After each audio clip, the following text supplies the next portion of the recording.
a defesa do ex-presidente Jair Bolsonaro na parte jurídica. Ele deu uma entrevista ao Metrópolis, depois deu uma entrevista à Veja, dizendo que não, essa coisa de matar, envenenar Lula, Alckmin e Moraes, ele não sabia, jamais daria aval a nada disso. Falou, inclusive, que o que consultavam ele era a possibilidade de estado de sítio, mas ele só precisa se lembrar que, embora o estado de sítio esteja nas 4 linhas da Constituição, não é para prender opositores e frustrar o resultado eleitoral que ele não gostou, né? É só este detalhe que ele não contou nessas entrevistas. E ele falou assim que vai esperar agora que a batalha começa com a apresentação ou não de denúncia por parte da Procuradoria-Geral da República. Nessa estratégia, o Bolsonaro não tocou no cerne da questão, no teor do indiciamento, mas aproveitou para fazer mais ataques ao ministro Alexandre de Moraes, né? Isso. Antes de responder, eu posso fazer um brevíssimo registro histórico? Claro. Bem rápido. Porque eu acho que é uma questão de Por favor. justiça que eu não vi ainda ser feita. É que no dia 2 de outubro de 2023, há praticamente 1 ano e 2 meses, houve o relatório final da CPMI do 8 de janeiro. É tão raro nós podemos elogiar os nossos políticos que eu faço questão de destacar o excepcional trabalho feito pela CPMI do 8 de janeiro e, sobretudo, destacar o excepcional relatório final, destacando tanto o detalhamento quanto a coragem da senadora Elisiane Gama.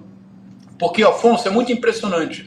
Para quem como nós, que lemos com muito cuidado o relatório corajoso e detalhado da senadora Elisiane Gama, o que a Polícia Federal fez 1 ano e praticamente 2 meses depois, e o que a Polícia Federal fez é muito importante.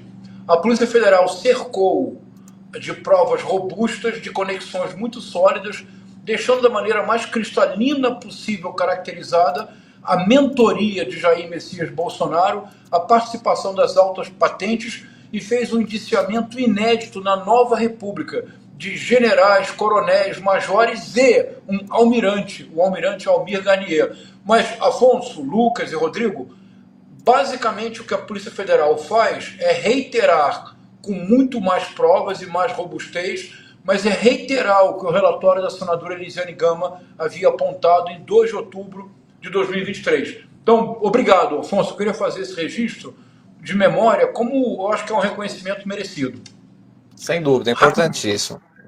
Rapidissimamente, vindo à sua pergunta, para escutar também os colegas, de maneira involuntária, o Bolsonaro reforça sua culpa ao tentar se defender. Vale dizer, quando ele volta a atacar o ministro Alexandre de Moraes, como ele fez, ele, na verdade, apenas deixa claro que havia um roteiro do golpe muito bem traçado, que principia com um artigo do Ives Gandra Martins, em maio de 2021, se desejarem, falamos disso depois, mas que basicamente tratava da convocação das Forças Armadas em caso de um poder atropelar o outro, verbo utilizado pelo jurista, não por mim, e nesse caso dizia o jurista que as Forças Armadas teriam a força de um poder moderador e poderiam intervir constitucionalmente. Por isso, lá atrás, o Bolsonaro começou a criar uma querela insolúvel com o Supremo Tribunal Federal, especialmente com o ministro Alexandre de Moraes, porque era essa a arquitetura do golpe. Quando agora que a arquitetura foi revelada em minúcias, e ele, mais uma vez, como resposta, em lugar de se defender, ataca o ministro Alexandre de Moraes, ele reforça a própria arquitetura do golpe que ele procura contestar. Não, é muito interessante esses pontos todos, né? Porque são coisas que às vezes ele não planeja, mas acaba entregando isso também de bandeja. Como o Bolsonaro vai tentar fazer frente a esses inquéritos? Eu estava apurando, inclusive, que o Procurador-Geral da República, Paulo Gonet, não tem pressa exatamente de apresentar a denúncia por parte da Procuradoria-Geral. Deve acontecer só no ano que vem e ele também avalia juntar tudo, porque, e não é de hoje, a Polícia Federal tem falado de uma organização criminosa que atua em várias frentes, que vai de cartão de vacina à tentativa de golpe de Estado. E a Polícia Federal mesmo já fez essa relação de forma muito bem delimitada. Queria te ouvir um pouco como que o Bolsonaro pretende fazer frente aí a esses indícios que se avolumam a cada dia. Não, pois é, eu acho um ponto importante, como você ressaltou, que é essa junção, né, por parte da Procuradoria-Geral da República.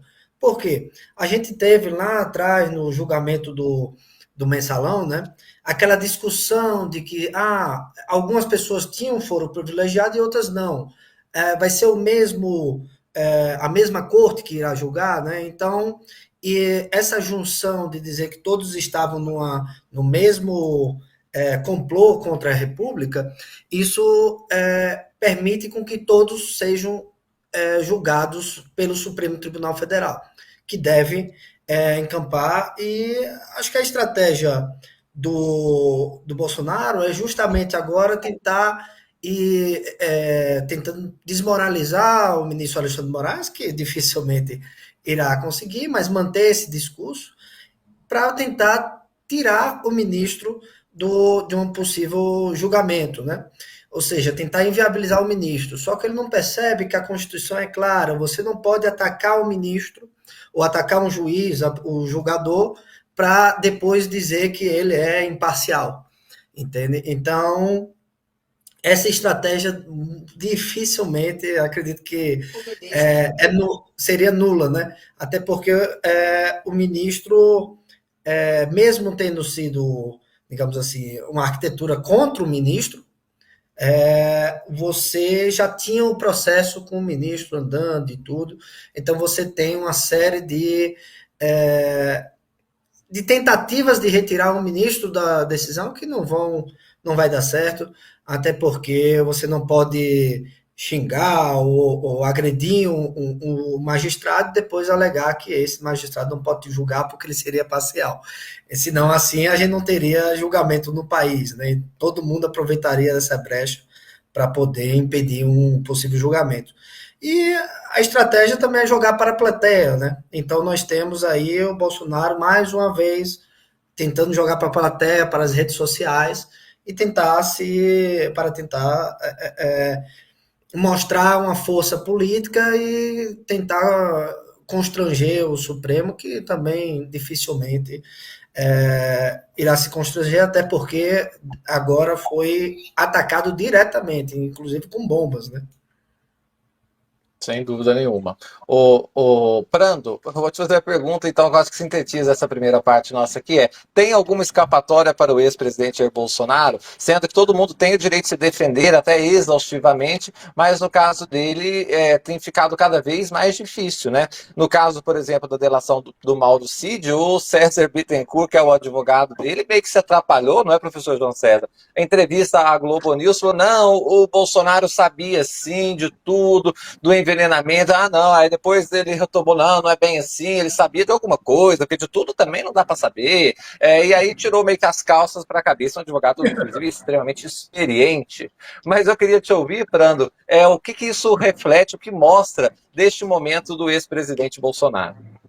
Bom, então boa noite para você, Afonso, para o João César, para o Lucas. Bom, já que o João César fez aqui a menção ao relatório da CPMI do 8 de janeiro, e eu estava aqui porque eu estou com os 3 relatórios aqui num projeto de pesquisa sobre as percepções das fake news pela classe política brasileira. E já que a gente tem que fazer justiça, eu quero aqui deixar registrado publicamente que o professor João César, ele tem uma obra robusta teoricamente e escreve muitíssimo bem. Então aqui, inclusive quando eu falei do ataque ao Supremo Tribunal Federal e daquele que se explodiu, do agressor que se explodiu, e aí, professor, o Afonso sabe, aí o Lucas não sabe, eu não sei, mas o Afonso sabe, que eu sempre trago os livros aqui, eu vou lá atrás na estante e pego, e eu queria indicar este aqui, que é o do professor. Bolsonarismo, da guerra cultural ao terrorismo doméstico. Sabe por quê, Afonso? Porque este livro aqui, ele trata de um conceito fundamental para a compreensão do fenômeno que a gente vive, que é a dissonância cognitiva, não é? Que o professor trabalha. Então, assim, eu só queria também fazer, professor, esse registro e lhe dar os parabéns de público aqui para a nossa audiência pelo seu trabalho tão sério, teórico e que escreve muito bem, né? Então, professor de literatura comparada não tem como ser diferente. Mas vamos lá, Afonso. Vamos lá, meu amigo Afonso. A sua pergunta tem escapatória? Olha, a política, o direito não são ciências exatas, tá bom? A gente não constrói prédio que, se calcular errado, o alicerce vai ter algum problema estrutural e cai. A gente lida com fatos e, obviamente, que um tema que muitos gostam de tratar é a chamada narrativa. A gente sabe que o ex-presidente Bolsonaro e os bolsonaristas, eles foram muito eficientes há muito tempo na construção de uma narrativa. Não apenas na construção dessa narrativa, mas também na comunicação, especialmente porque eles conseguiram a projeção e a força dada pelos algoritmos das redes sociais. Então eles têm uma vantagem muito grande nessa criação de narrativas. A grande questão é se de fato as narrativas sobreviverão aos fatos e dados da realidade, que vem dentro de um relatório de mais de 800 páginas da Polícia Federal. Então, um relatório que me parece coligir provas bastante robustas, e aí não é à toa que nós tivemos na semana passada, porque a gente teve, né, pro bolsonarismo, pro extremismo da direita, nós tivemos aí uma coisa que foi quase que uma situação de alguém que tem bipolaridade, porque eles estavam eufóricos num dia e depois estavam depressivos no outro. Ou seja, a vitória do Trump fez com que eles euforicamente trouxessem à tona a ideia da anistia daqueles que foram presos no 8 de janeiro. Por quê? Por que, Afonso? Por que a anistia do 8 de janeiro? Porque o Bolsonaro está preocupado com aquelas pessoas que foram presas? Óbvio que não. Ele está preocupado com ele porque existe a possibilidade de conexão no âmbito jurídico da tentativa de estender a ele qualquer tipo de anistia, inclusive porque ele sabe muito bem que ele participou de maneira muito efetiva de tudo aquilo.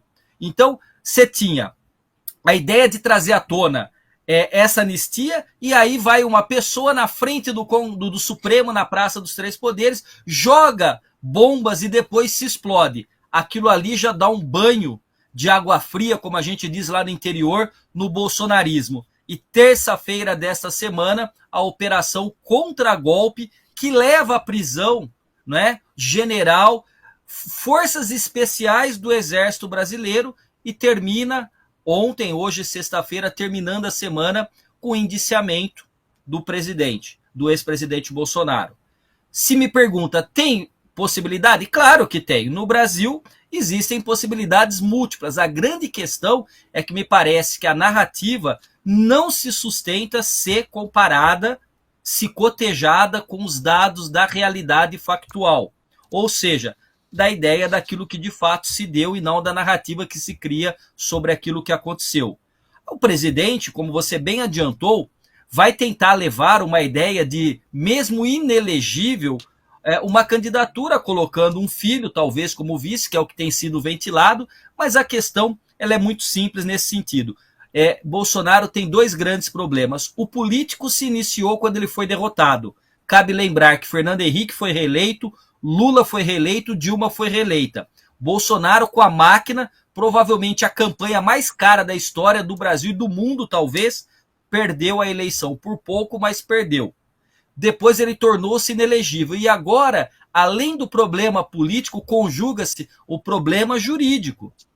O problema jurídico de 3 crimes imputados ao ex-presidente. Abolição violenta do Estado Democrático de Direito, crime de golpe de Estado e associação criminosa, formação de quadrilha. Ou seja, é muito complicado se pensarmos que aqueles que operaram o 8 de janeiro tiveram aí pelo menos 17 anos de prisão. Então é uma situação delicada, ele vai, obviamente, a gente tem que entender que justiça não é vingança e a gente tem que permitir que as instituições encontrem aqueles que as atacaram durante 4 anos dioturnamente. Falei muito, quero passar aí para a gente continuar um bate-papo bacana. Eu gostaria de fazer só uma... Perdão, claro. Afonso. Uma observação. Não, por favor, eu acho que os professores falaram... Eu estou aqui invejando. Condição de aprendiz. Igual eu. Exato. Mas eu acho que uma coisa que o professor falou, que eu acho muito interessante, é essa questão da narrativa, fugir aos fatos, né? E acredito que é justamente aonde eles vão tentar voltar a mexer com o Supremo, né? Por quê? Porque não tem como justificar os fatos. Já que não tem, vamos usar essa narrativa, que é uma palavra muito também complicada. É, o Steve Bannon tem aquele marqueteiro polêmico norte-americano, ele tem um texto que é bem interessante, que ele diz o seguinte: antes existia a informação e a contra-informação. E o chamado ruído era aquilo que a gente pegava e descartava. A imprensa descartava, a política descartava, todo mundo descartava. E eles perceberam que com as redes sociais, o ruído também pode ser uma forma de informação. É uma desinformação, mas é uma forma de informação. Então, ele não, na verdade, ele não te informa, né? Mas ele te leva uma informação falsa. Então, eles exploraram isso com as redes sociais ao máximo. Então, ele sai do escopo da desinformação, desculpa, da contra-informação, e vai para o escopo da desinformação. Então, você vê das coisas mais absurdas. Então, se enxergar no. Eu me lembro na época da CPI, né? Tinha gente que enxergou órgãos genitais na logo do Butantan, né? Então, assim, você tinha coisas assim, aquelas mamadeiras com órgãos genitais que você tinha na campanha, até as coisas mais absurdas da política, né? Então, eu acho que o ruído é a forma com que eles vão voltar a utilizar contra o Supremo, né? Lucas, eu publiquei não faz muito um capítulo de livro em que eu chamo de quadrilátero ameaçador. Sabe quando a gente assiste filme que alguém fica preso e as paredes vão se fechando? Eu até fiz um desenhinho e eu coloquei a democracia no meio e eu coloquei um lado do quadrado fake news, do outro lado negacionismo, do outro lado teoria da conspiração e a pós-verdade. Essas coisas ficam num quadrado e vão apertando a democracia. E isso que você está colocando, que Steve Bannon sempre fez, e aí o João que leu e foi atrás disso, sabe que também o falecido Olavo de Carvalho fazia com uma capacidade muito boa, e ele formou inúmeros adeptos dessa ideia que o Trump, inclusive, disse que se ele matasse alguém na Quinta Avenida e ele dissesse que não foi ele, mesmo sendo filmado, teria muitos votos. Então perceba a complexidade dessa situação.